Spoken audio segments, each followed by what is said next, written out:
SIT ಅಧಿಕಾರಿಗಳು ನ್ಯಾಯಾಲಯಕ್ಕೆ ಸಲ್ಲಿಸಿದಂತಹ ಪ್ರಾಥಮಿಕ ವರದಿಯಲ್ಲಿ ಎರಡು ಪ್ರಮುಖ ಅಂಶಗಳನ್ನು ಉಲ್ಲೇಖ ಮಾಡಿರುವಂಥದ್ದು. ಸೊ ಈ ಒಂದು ವಿಚಾರದ ಬಗ್ಗೆ BLR ಪೋಸ್ಟ್ ಸ್ಫೋಟಕ ವರದಿಯೊಂದನ್ನು ಹೊರಹಾಕಿದೆ. ಹಲೋ ಹಾಯ್ ಎಲ್ಲರಿಗೂ ನಮಸ್ಕಾರ, welcome back to Janata agent. ಇವತ್ತು ನಾವು BLR ಪೋಸ್ಟನ್ನು ಎಷ್ಟರ ಮಟ್ಟಿಗೆ ಫಾಲೋ ಅಪ್ ಮಾಡ್ತಾ ಇದ್ದೇವೆ ಅಂತ ಹೇಳಿದ್ರೆ ಪ್ರತಿಯೊಂದು ಅಂಶಗಳು ಈ ಒಂದು ಪಾಯಿಂಟನ್ನು ನಾವು ಹೇಳಲೇಬೇಕು. ಅಂದರೆ ಒಂದು ರೀತಿಯಲ್ಲಿ ಈ ಒಂದು ನ್ಯಾಯಾಲಯಕ್ಕೆ SIT ಪ್ರಾಥಮಿಕ ವರದಿಯನ್ನು ಸಲ್ಲಿಸಿತ್ತು ಅಂತ ಹೇಳುವಾಗಲೇ ಅದನ್ನು ಚಾರ್ಜ್ ಶೀಟ್ ಅದು ಇದು ಅಂತ ದೊಡ್ಡ ಮಟ್ಟದಲ್ಲಿ ರಾದ್ದಾಂತ ಮಾಡಿದಂತಹ ಸ್ಯಾಟಲೈಟ್ ಮೀಡಿಯಾಗಳೇನಿದೆ ಅದಕ್ಕೆ ಪ್ರಣಬ್ ಮೊಹಂತಿಯವರು ಉತ್ತರವನ್ನು ಕೂಡ ಕೊಟ್ಟಿದ್ದರು. ಇದು ಮೀಡಿಯಾ ಟ್ರಯಲ್, ನಾವು ಯಾವುದೇ ಮಾಹಿತಿಯನ್ನು ಮೀಡಿಯಾಕ್ಕೆ ಬಿಟ್ಟು ಕೊಡಲಿಲ್ಲ, ನಾವು ನ್ಯಾಯಾಲಯಕ್ಕೆ ವರದಿಯನ್ನು ಕೊಟ್ಟಿದ್ದೇವೆ ಹೊರತು ಅದು ಚಾರ್ಜ್ ಶೀಟ್ ಅಲ್ಲ ಎನ್ನುವಂತಹ ಮಾಹಿತಿಯನ್ನು ಹೊರಹಾಕಿದರು. ಸೊ ಈ ಒಂದು ಬೆಳವಣಿಗೆ ನಂತರ ಮೀಡಿಯಾಗಳು ಪೆಚ್ಚು ಮೋರೆ ಹಾಕ್ಕೊಂಡು ಹೋಗಿದ್ದು. ಸೊ ಇವೆಲ್ಲ ಅಂಶವನ್ನು ನೀವು ಗಮನಿಸಿದ್ರಿ. ಸೊ ಇವತ್ತು ಬರ್ತಾ ಇರುವಂತಹ ಎರಡು ಪ್ರಮುಖ ಅಪ್ಡೇಟ್ಗಳ ಬಗ್ಗೆ ವಿವರಿಸ್ತಾ ಹೋಗ್ತೀನಿ. ಅದಕ್ಕೂ ಮೊದಲು ಈ ಒಂದು ಚಾನಲನ್ನು ನೀವು ಮೊದಲನೇ ಬಾರಿ ವೀಕ್ಷಣೆ ಮಾಡ್ತಾ ಇದ್ದರೆ ದಯವಿಟ್ಟು ಸಬ್ಸ್ಕ್ರೈಬ್ ಮಾಡ್ಕೊಂಡು ನೋಡಿ. ಮಾತ್ರವಲ್ಲ, ನಿರಂತರವಾಗಿ ಅಪ್ಡೇಟ್ಗಳನ್ನು ನಿಮ್ಮ ಮುಂದೆ ತರುವಂತಹ ಪ್ರಯತ್ನಗಳನ್ನು ನಾವು ಮಾಡ್ತಾ ಇರ್ತೀವಿ. ಈ ಒಂದು ಧರ್ಮಸ್ಥಳ ಪ್ರಕರಣದಲ್ಲಿ ಅತಿ ಹೆಚ್ಚಾಗಿ ಚರ್ಚೆಗೆ ಒಯ್ಯಲ್ಪಟ್ಟಂತಹ ಒಂದು ವಿಚಾರ ಏನಪ್ಪ ಅಂದರೆ, ಈ ಒಂದು ಪ್ರಕರಣದಲ್ಲಿ ಧರ್ಮಸ್ಥಳ ಕ್ಷೇತ್ರದ ವಿರುದ್ಧ ಅಥವಾ ಧರ್ಮಾಧಿಕಾರಿಯ ವಿರುದ್ಧ ಷಡ್ಯಂತ್ರಗಳನ್ನು ಹೆಣೆಯಲಾಗಿದೆ. ಈ ಒಂದು ಷಡ್ಯಂತ್ರವನ್ನು ಬಯಲಿಗೆ ಎಳಿತೇವೆ ಅಂತ ವಸಂತ ಗಿಳಿಯಾರ್ ಇರ್ಬೋದು, ಕಿರಿಕೀರ್ತಿ ಇರ್ಬೋದು, ಅಥವಾ ಇನ್ನಿತರ ನಾಮಾರ್ಧ ಪತ್ರಕರ್ತರು ಅಂತ ಹೇಳುವಂತಹ ವ್ಯಕ್ತಿಗಳು, ಆರ್ ಕನ್ನಡ ಇರ್ಬೋದು ಅಥವಾ ಸುವರ್ಣ ನ್ಯೂಸ್ ಇರ್ಬೋದು, ಎಗ್ಗಿಲ್ಲದಂತೆ ಬಡಬಡಿಸಿಕೊಂಡಂತಹ ದಿನಗಳನ್ನು ನಾವು ಮತ್ತೆ ನೆನಪಿಸಿಕೊಳ್ತಾ ಇದ್ದೇವೆ.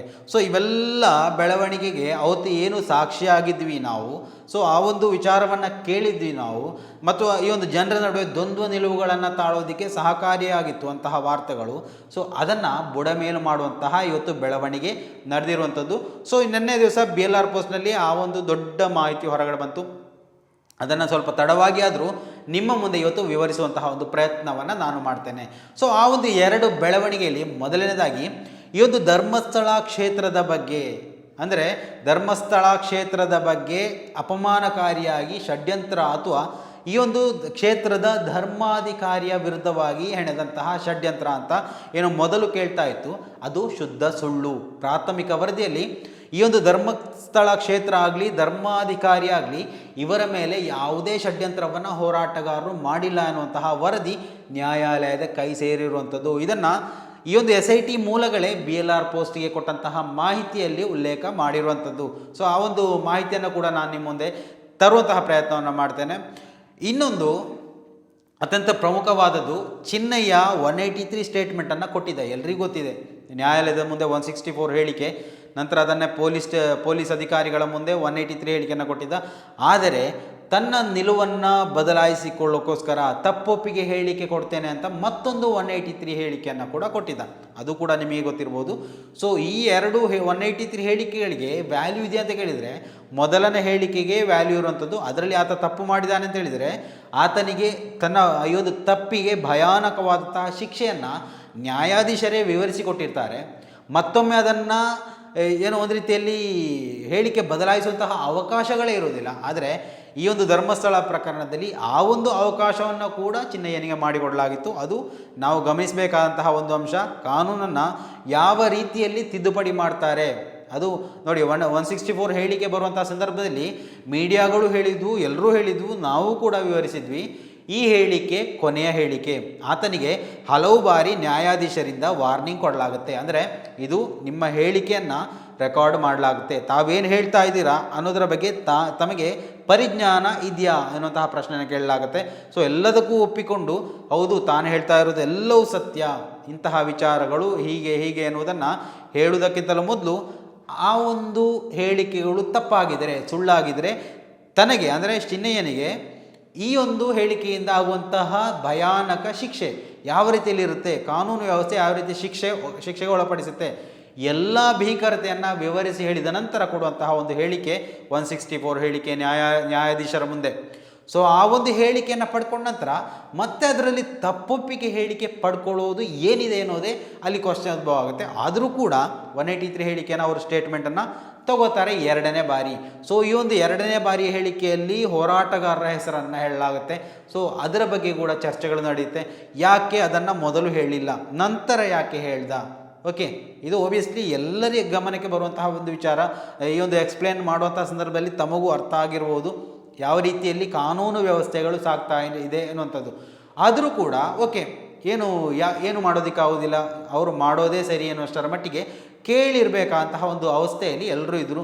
183 ಸ್ಟೇಟ್ಮೆಂಟ್ 2ನೇ ಬಾರಿ ಪಡ್ಕೊಂಡಾಗಲೂ ಕೂಡ ಅವರು ಅದನ್ನು ದಾಖಲಿಸ್ತಾರೆ. ಸೊ ಈ ಒಂದು ಎರಡೂ ಹೇಳಿಕೆಗಳನ್ನು SIT ಅಧಿಕಾರಿಗಳು ತಳಕು ಹಾಕ್ತಾರೆ, ಟ್ಯಾಲಿ ಮಾಡಿ ನೋಡ್ತಾರೆ. ಮೊದಲು ಕೊಟ್ಟಂತಹ ಹೇಳಿಕೆ ಯಾವ ರೀತಿಯಲ್ಲಿತ್ತು, ಆಮೇಲೆ 2ನೇ ಬಾರಿ ಕೊಡುವಂತಹ ಹೇಳಿಕೆ ಯಾವ ರೀತಿಯಲ್ಲಿತ್ತು, ಇವೆಲ್ಲವನ್ನು ಒಂದು ರೀತಿಯಲ್ಲಿ ಗಮನಿಸುವಂತಹ ಒಂದು ಪ್ರಕ್ರಿಯೆ ನಡೆಯುತ್ತೆ.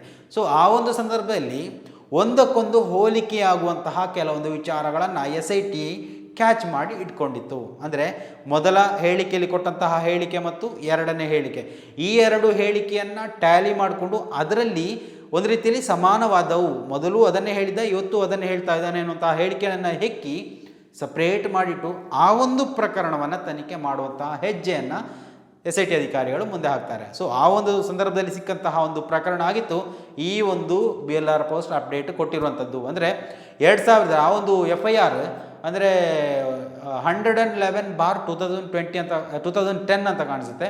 ಸೊ ಆ ಒಂದು ನಂಬರಲ್ಲಿ ದಾಖಲಾದಂತಹ FIR ಅಲ್ಲಿ ಒಂದು ಮಹಿಳೆಯ ಶವ ಶರೀರ ಸುಟ್ಟು ಕರಕಲಾದಂತಹ, ಅಂದರೆ ಸುಟ್ಟು ಕೊಲೆ ಮಾಡಿದಂತಹ ಒಂದು ಸ್ಥಿತಿಯಲ್ಲಿ ಚೆನ್ನಯ್ಯನಿಗೆ ಸಿಗುತ್ತೆ, ಅದನ್ನು ಹೂತು ಹಾಕಬೇಕು ಅಂತ.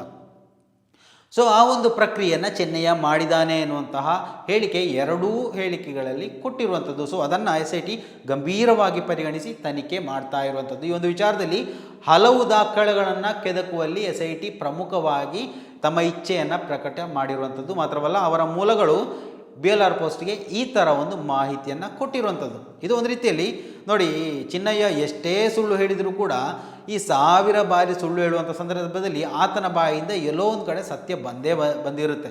ಅದನ್ನು ಕೂಡ SIT ಅಧಿಕಾರಿಯು ಗಮನವಿಟ್ಟು ಕೇಳಿರ್ತಾರೆ. ಇವೆಲ್ಲವೂ ನೋಡಿ ಒಂದು ರೀತಿಯಲ್ಲಿ ಪ್ರಮುಖ SIT ಅಧಿಕಾರಿಗಳ ಮುಂದೆ ನಡೆದಂತಹ ವಿಚಾರ. ಇಲ್ಲಿ ಸೈಮನು ಇಲ್ಲ, ಮಂಜುನಾಥನು ಇಲ್ಲ, ಅಥವಾ ಬೇರೆ ಯಾರೂ ಇಲ್ಲ, ಏನು ಗೂಢಾಲೋಚನೆ ಮಾಡುವಂತಹ ವ್ಯಕ್ತಿಗಳು ಯಾರೂ ಇದರಲ್ಲಿ ಇನ್ವಾಲ್ವ್ ಆಗಿರೋದಿಲ್ಲ ಅಂತ ನಾನು ಅನ್ಕೋತೀನಿ. ಯಾಕಂದರೆ ನ್ಯಾಯಾಧೀಶರ ಮುಂದೆ ಕೊಡುವಂತಹ ಹೇಳಿಕೆಗಳು ಅಥವಾ IPS ಅಧಿಕಾರಿಗಳ ಮುಂದೆ ಕೊಡುವಂತಹ ಹೇಳಿಕೆಗಳು ಅದಕ್ಕೆ ಯಾರೂ ಇನ್ವಾಲ್ವ್ ಆಗೋದಿಲ್ಲ. ಸೊ ಆ ಒಂದು ಸಂದರ್ಭದಲ್ಲಿ ಇದು ಒಂದು ರೀತಿಯಲ್ಲಿ ಸರಿಯಾಗಿ ನಡೆದಿರುತ್ತೆ. ಬೆಳವಣಿಗೆಗಳೆಲ್ಲವೂ ಯಾವ ರೀತಿಯಲ್ಲಿ ಆಗಬೇಕು ಕಾನೂನಾತ್ಮಕವಾಗಿ ಅದೇ ರೀತಿ ನಡೆದಿರುತ್ತೆ. ಸೊ ಈ ಒಂದು ಬೆಳವಣಿಗೆಯಲ್ಲಿ ಆದಂತಹ ಈ ಒಂದು ಒಂದೊಂದೇ ಇಶ್ಯೂವನ್ನು ಕೂಡ ಅವರು ತನಿಖೆ ಮಾಡ್ತಾ ಇದ್ದಾರೆ. ಅದರಲ್ಲಿ ಪ್ರಮುಖವಾದಂತಹ ಒಂದು ಇಶ್ಯೂವನ್ನು ಇವತ್ತು ವರದಿ ಮಾಡ್ತಾ ಇರುವಂಥದ್ದು. ಬೇರೆ ಯಾವ ಪತ್ರಿಕೆಗಳು ವರದಿ ಮಾಡ್ತಾ ಇಲ್ಲ, ಬೇರೆ ಯಾವುದೇ ಮಾಧ್ಯಮಗಳಿಗೂ ವರದಿ ಸಿಗ್ತಾ ಇಲ್ಲ. ಆದರೆ SIT ಮೂಲಗಳು BLR ಪೋಸ್ಟ್ಗೆ ಕೊಡ್ತಾ ಇದೆ, ಅದಂತೂ ಸತ್ಯ. ಅಂದರೆ BLR ಪೋಸ್ಟನ್ನ ಗೊತ್ತಿರುವವರು ಮಾತ್ರ ಅಲ್ಲ, ಅವರಿಗೂ ಈ ಒಂದು SIT ಅಧಿಕಾರಿಗಳಲ್ಲಿ ಪ್ರಮುಖರಿಗೂ ಒಂದು ರೀತಿಯಲ್ಲಿ ನಂಟು ಇದೆ ಎನ್ನುವಂತಹ ಬೆಳವಣಿಗೆಗಳು, ಮಾತುಗಳು, ಅಂತೆಕಂತೆಗಳು ಕೇಳಿ ಬರ್ತಾ ಇರುವಂಥದ್ದು. ಏನೇ ಇರಲಿ, ಯಾಕಂದರೆ ಈ ಒಂದು BLR ಪೋಸ್ಟ್ ಹಾಕುವಂತಹ ವರದಿಗಳು ಅಷ್ಟರ ಮಟ್ಟಿಗೆ ಸರಿಯಾಗಿ ಆಮೇಲಾದರೂ ಗೋಚರ ಆಗ್ತಾ ಇದೆ. ಇವತ್ತೇನು BLR ಪೋಸ್ಟ್ ವರದಿ ಹಾಕ್ತಾ ಇದೆ, ನಂತರ 1 ವಾರ 2 ವಾರ ಬಿಟ್ಟು ಅದು ನಿಜವಾಗಿಯೂ ಹೌದು ಅಂತಹ ವಿಚಾರಗಳು ನಡೆದಿತ್ತು ಅನ್ನುವಂತಹ ಬೆಳವಣಿಗೆಗಳು ಪ್ರಮುಖವಾಗಿ ಕಾಣಲಿಕ್ಕೆ ಸಿಗುವಂಥದ್ದು. ಸೊ ಅದರಿಂದಾಗಿ ವಿಶ್ವಾಸಾರ್ಹತೆಗೆ ತೆಗೆದುಕೊಂಡಂತಹ ಒಂದು ವೆಬ್ ಪೋರ್ಟಲ್ ಅಂತ ನಾವು ಇದನ್ನು ಕರಿಬೋದು. ಸೊ ಈ ಎರಡು ಬೆಳವಣಿಗೆಗಳು ಇವತ್ತು ಇಡೀ ಸಾಮಾಜಿಕ ಜಾಲತಾಣದಲ್ಲಿ ಸುದ್ದಿ ಆಗ್ತಾ ಇದೆ. ಅಂದರೆ SIT ಬರೀ ಅಂದರೆ ಚಾರ್ಜ್ ಶೀಟ್ ಕೊಟ್ಟು SIT ತನಿಖೆಯನ್ನು ಮುಕ್ತಾಯಗೊಳಿಸೋಕ್ಕೆ ಹೋಗ್ತಾ ಇಲ್ಲ. ಇದು ಬರೀ ಬುರುಡೆ ತಂದಂತಹ ವಿಚಾರದಲ್ಲಿ ತನಿಖೆಗಳನ್ನು ಮಾಡಲಾಗ್ತಾ ಇತ್ತು. ಅದನ್ನು ಇವತ್ತು ವರದಿಯನ್ನು ಸಲ್ಲಿಸಿ ಆಯಿತು. ಆದರೆ ಇನ್ನು ಮುಂದೆ ಅಸಲಿ ಆಟ ಸ್ಟಾರ್ಟ್ ಆಗೋದು. ಅಂದರೆ ಇನ್ನು ಮುಂದೆ ಈ ಒಂದು ಪ್ರಕರಣದ ತನಿಖೆ ಒಂದೊಂದಾಗಿ ನಡೀಲಿಕ್ಕೆ ಹೋಗುವಂಥದ್ದು. ಸೊ ಏನೆಲ್ಲ ಸಿಕ್ಕಿದೆ, ಅಸ್ಥಿಪಂಜರಗಳು ನೋಡಿ, 3-4 ಅಸ್ಥಿಪಂಜರಗಳು, ಬುರುಡೆಗಳು, ಆಮೇಲೆ 100ಕ್ಕೂ ಹೆಚ್ಚು ಅಸ್ಥಿಪಂಜರಗಳು ಸಿಕ್ಕಿರುವಂತಹ ವಿಚಾರ, ಅವಯವಗಳು ಸಿಕ್ಕಿರುವಂತಹ ವಿಚಾರ. ಸೊ ಇವೆಲ್ಲವನ್ನು ಕೂಡ FSLಗೆ ಕಳುಹಿಸಿ ರಿಪೋರ್ಟ್ ಬರಬೇಕು. ಆಮೇಲೆ ಅದರ DNA ಚೆಕ್ ಮಾಡೋಕ್ಕೋಸ್ಕರ ವೆಯ್ಟ್ ಮಾಡ್ತಾ ಇದ್ದಾರೆ, ಯಾರಾದರೂ ಸಂತ್ರಸ್ತರು ಸಿಗ್ತಾರಾ ಅನ್ನುವಂತಹ ವಿಚಾರಕ್ಕೆ ಸಂಬಂಧಪಟ್ಟು. ಸೊ ಇವೆಲ್ಲ ಬೆಳವಣಿಗೆ ನಡೀತಾ ಇದೆ. ಇದೊಂದು ರೀತಿಯಲ್ಲಿ ಸುದೀರ್ಘವಾದಂತಹ ಒಂದು ತನಿಖೆ ಆಗಿರಲಿಕ್ಕಿದೆ. 1-2 ತಿಂಗಳಲ್ಲಿ ಮುಗಿಯುವಂತಹ ತನಿಖೆ ಖಂಡಿತವಾಗಿಯೂ ಅಲ್ಲ ಅನ್ನುವಂಥದ್ದು ಇವಾಗ ನಾವು ನೋಡ್ತಾ ಇರುವಂತಹ ಒಂದು ಬೆಳವಣಿಗೆ. ಸೊ ಇದರ ಮೇಲೆ ನೋಡಿ ಹಲವು ಬೆಳವಣಿಗೆಗಳು ನಡೀತು. ನೋಡ್ರೆ ಈ ಒಂದು ಯಮುನಾ ಅಥವಾ ಜೋಡಿ ಕೊಲೆ ಪ್ರಕರಣ ಏನಿದೆ, ಸೊ ಅದರ ತನಿಖೆ ಕೂಡ ಮಾಡಬೇಕಾಗುತ್ತೆ. ಅಥವಾ ಮೇ ಬಿ ಸೌಜನ್ಯ ಪ್ರಕರಣ ಎಲ್ಲಾದರೂ ಲಿಂಕ್ ಆಗಿ ಇಲ್ಲಿಗೆ ತಲುಪಿದರೆ ಅದನ್ನೂ ತನಿಖೆ ಮಾಡಬೇಕಾಗುತ್ತೆ. ಅಥವಾ ಪದ್ಮಲತಾ ವೇದವಲ್ಲಿ ತನಿಖೆಯನ್ನು ಕೂಡ ಮಾಡಬೇಕಾಗತ್ತೆ. ಸೊ ಇವೆಲ್ಲವನ್ನು ಮಾಡಿ ಈ ಒಂದು ಚಾರ್ಜ್ ಶೀಟನ್ನು ನ್ಯಾಯಾಲಯಕ್ಕೆ ಸಲ್ಲಿಸೋಕೆ ಒಂದು ದೊಡ್ಡ ಸಮಯಾವಕಾಶ ಖಂಡಿತವಾಗಿ ಬೇಕೇ ಬೇಕು. ಸೊ ಅದರಡೆಯಲ್ಲಿ ಮೀಡಿಯಾಗಳು ಮೀಡಿಯಾ ಟ್ರಯಲನ್ನು ಮಾಡೋಕ್ಕೋಸ್ಕರ ಏನೋ ಒಂದೆರಡು ದಿವಸ ದೊಡ್ಡ ಮಟ್ಟದ ನೋಡಿ, ಆ ಒಂದು 2 ದಿವಸಗಳು ಬುರುಡೆ ಅಂತ ಬಿಟ್ಟು ಅದು ಇವಾಗ ತಣ್ಣಗಾಯಿತು, ಬೇರೆ ವಿಚಾರಕ್ಕೆ ಹೋದರು. ಸೊ ಇದೇ ಇವತ್ತು ಮೀಡಿಯಾದಲ್ಲಿ ನಡೆಯೋದು. ಸೊ ಅದರಿಂದಾಗಿ ಸಾಧ್ಯವಾದಷ್ಟು ಸ್ಯಾಟಲೈಟ್ ಮೀಡಿಯಾಗಳನ್ನು ನೋಡೋದನ್ನು ಕಡಿಮೆ ಮಾಡಿ. ಈ ಒಂದು ಪ್ರಕರಣದಲ್ಲಿ, ಧರ್ಮಸ್ಥಳ ಪ್ರಕರಣದಲ್ಲಿ, ಬೇರೆ ಯಾವುದು ಏನು ಬೇಕಾದರೂ ನೋಡ್ಕೊಳ್ಳಿ, ಪರವಾಗಿಲ್ಲ. ಯಾಕಂತಂದರೆ ನಾವು ಅದನ್ನು ನೋಡಲೇಬಾರ್ದು ಅಂತ ಹೇಳುವ ಅರ್ಹತೆ ನಮಗಂತೂ ಖಂಡಿತ ಇಲ್ಲ. ಆದರೆ ಧರ್ಮಸ್ಥಳ ಪ್ರಕರಣದಲ್ಲಿ ವಸ್ತುನಿಷ್ಠ ವರದಿಗಳು ಸ್ಪಷ್ಟವಾಗಿ ನಿಮಗೆ ದೊರಕಬೇಕು, ಮಾಹಿತಿಗಳು ಸಿಗಬೇಕು ಅಂದರೆ ದಯವಿಟ್ಟು ಸ್ಯಾಟಲೈಟ್ ಮೀಡಿಯಾಗಳನ್ನು ನಂಬಿಕೊಂಡು ಹೋಗಬೇಡಿ. ಸ್ನೇಹಿತರೆ, ದಯವಿಟ್ಟು ಈ ಒಂದು ವಿಚಾರದಲ್ಲಿ ನಿಮ್ಮ ಅಭಿಪ್ರಾಯಗಳನ್ನು ಕೂಡ ಕಮೆಂಟ್ ಮಾಡಿ. ಮುಂದಿನ ಮಾಹಿತಿಯೊಂದಿಗೆ ಮತ್ತೆ ಭೇಟಿಯಾಗೋಣ. ಅಲ್ಲಿವರೆಗೂ ನಮಸ್ಕಾರ.